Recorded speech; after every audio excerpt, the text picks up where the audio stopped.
Good morning, all, and welcome back to our channel. Or if you're new, welcome.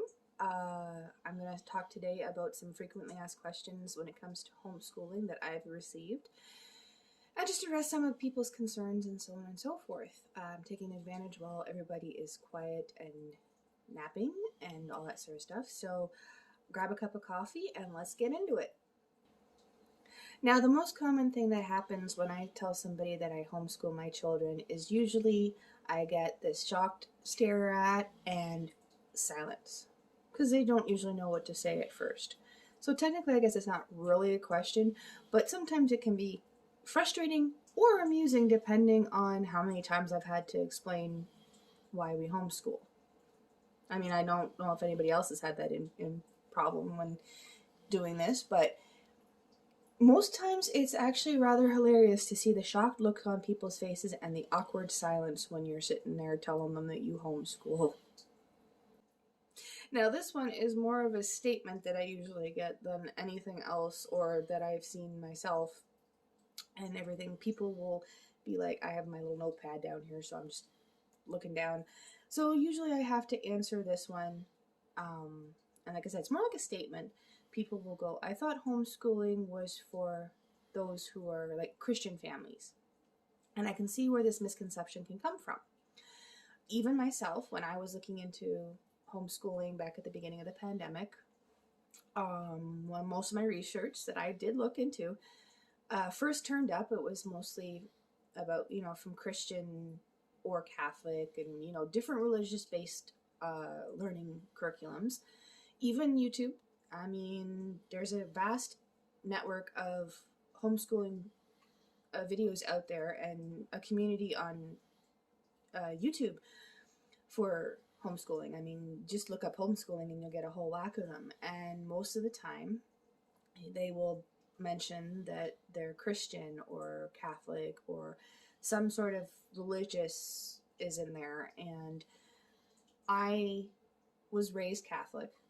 I was raised in the Catholic church and I was raised in Catholic schools. I went to the Catholic high school. Yes, everybody, I had that cute little Catholic school girl uniform in high school, all that sort of stuff. So I was raised in that way. And I'm not a very religious person, neither is my husband. Kids know the basics of what Christmas is all about, stuff like that, and what Easter is to a degree, but we're not religious. We don't go to church. We don't do Bible study. We don't do anything along those lines. We're just not religious. Like I said in previous videos, we believe more like nature based and natural and just that sort of stuff. It's not really religious. So we don't, but I am noticing that yes, there may be a big audience or a big Christian school community out there, but that's not the only ones out there who homeschool. Like, you don't have to be religious to homeschool. You can be an atheist if you want and homeschool. You can do anything. Homeschooling has nothing to do with religion or anything like that. It's just what you want to, how you want your children to learn and how they learn the best, and how to help them, give them the best education you can. Another frequently asked question is things like extracurricular activities, like, like dance, drama, basketball, volleyball, different sports, things that you did extracurricular outside of school. And the answer is they can still do that stuff. I mean, there are basketball leagues, there are baseball leagues. I mean, you don't do it just through school. I mean, look at Timbits hockey. Canadian Tire here in Canada has their Jumpstart programs to help their minor league baseball. Like, you can enroll your kids in dance classes, art classes outside of school. So that still is the case. You don't have to not do that. It's just adds to the education and to the socializing, because that's another question. That's another lumped in there is, how do your children socialize? Well, do little activities like that, or if you've joined a homeschooling community, or I guess there's a new term called pod learning. I'm still learning what that one means. But if you find other like-minded people and such, then they can interact with the other children who are homeschooled. Or if you're like our kids, where they did go to school for the first few years of their life and then we pulled them out, they still have friends from school. They still, our daughter's best friend still lives right around the corner from us. They get to socialize, and most of their socialization is like their cousins and mommy and daddy, or neighbors. Like I said, they're friends from school previously. So socialization and extracurricular activities can still be done. It's just a little different. It's not in a school setting. Now, this is another one that gets asked all the time, is don't you get sick and tired of them being home all the time? No, I don't. Yes, I do have my days where they frustrate me, or I frustrate them, or you have a bad day, and of course everyone's going to have a bad day. But that's the good, glorious thing about homeschooling and being at home. They have rooms you send them to.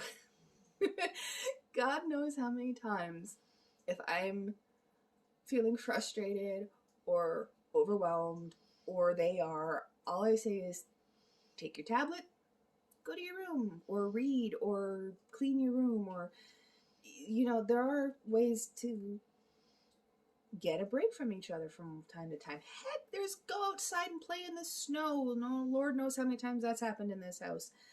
It's a beautiful sunny day and they want to go out and play in the snow. Great, that means mommy can get some dishes done, or do some laundry, or just sit and do nothing. I mean, sometimes that's just nice. I will admit that. But getting sick of them being here? No. See, if I was worried about that, I don't think I would have had kids. I really don't. But that's just me. And I love having them here. I love interacting with them and talking with them and spending time with them, like movie nights and such. Things that you don't see on camera because, behind the scenes stuff. But even our videos that we make, I mean, went for a walk with my son to get the mail, and that was fun. Dark, but fun. So, no, I don't get tired of them being here all the time. And honestly, when they did go to school, I found myself missing them, missing the noise, missing the chaos, missing the constant questions. Mommy this, mommy that. I mean, I guess it's just me. I'm not sick of them. I don't get tired of them being here, and I enjoy spending time with them. So it really comes down to that. Now, the next question I hate answering because I don't really like the standardized testing, and I don't like the standardized this. Nobody learns the same way. There's no standardized, really. I mean, they have the standardized in schools and so on and so forth, but I don't like to follow that because I get asked all the time, well, what grade are they in? Okay, well, do you mean, or what grade are they in, like, physically? Like, age-wise? What grade are they in develop? Like, learning? Like, how much do they learn? Like, if you look at a homeschooling child, they could be, like, I have an 11-year-old and a 10-year-old. So, that's grades, 4 and 5? Or 5 and 6? Either way, they're only a year apart. But when it comes to what they've already learned, some skills, I will admit, are still at their grade level, like their grade level, their standardized level. And then there's other things like their reading that is off the charts. It's nowhere near where it should be for what they standardize in school. So I don't like to lump my kids into a grade because there's many factors. They're right where they're supposed to be, is the best way to put it. Another one you often hear too is what kind of rules do you have to follow when you homeschool? Now, I stated in the previous video of the 6 steps to start your homeschooling journey. One of the steps is to know the rules and regulations in your area. Now, in Canada, it is legal to homeschool, but each province and territory has their own set of guidelines and rules and what you have to do. Here in New Brunswick, I had to submit a intent form to, my intentions to homeschool. They responded with an approved letter, and then that was it. There wasn't much more to that. Another very frequently asked question that you get, especially when it comes closer to like teenagers and everything, is what about things like prom and graduation? Well, I always throw back at them like, did you attend your prom? Did everyone in your class attend your prom? Did everybody go to their prom? I know I didn't. I didn't go to every basketball game or pep rally or any of that stuff. I mean, even graduation. Okay, yeah, you're right, graduation. But do you really need a big ceremony with a bunch of people drawn on talking and boring subjects, and then watching everybody walk across the stage and get their diploma? You can do that at home. Have your family and friends come over. Set up a little stage on a deck or something. I'm sure you can get your hands on a printed off version of a diploma if that's what you really want, or you can do something special, make a special little ceremony for them when it comes to graduation. I mean, the sky's the limits and everything like that. Sorry about that, guys. I had a phone call come in and had to stop recording. Alright, so the last thing on my most frequently asked questions thing is probably something you all have been asking yourself while watching this, is what about college? What about it? Not everybody goes to college. And I have also learned that colleges are recognizing more and more the dedication and hard work that homeschoolers and homeschool students do. So they are accepting more homeschoolers than you would think, and I'm sure when the time came to it, over the course of the years, with the records that you've probably kept and the projects that you may have done, you can turn it easily into a transcript that any college would be more than happy to accept. And like I said, not everybody goes to college. Thanks for joining me today, and I hope that this video was a little helpful. I know I probably rambled on a couple of times, but it's just who I am. Take it or leave it. Love me as I am. I'm a rambler.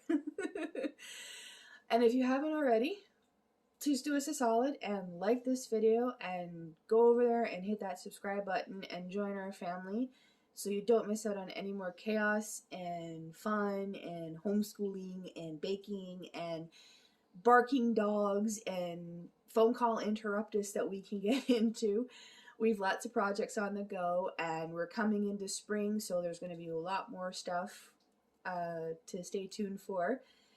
And join our family. I mean, it's a fun family to be in.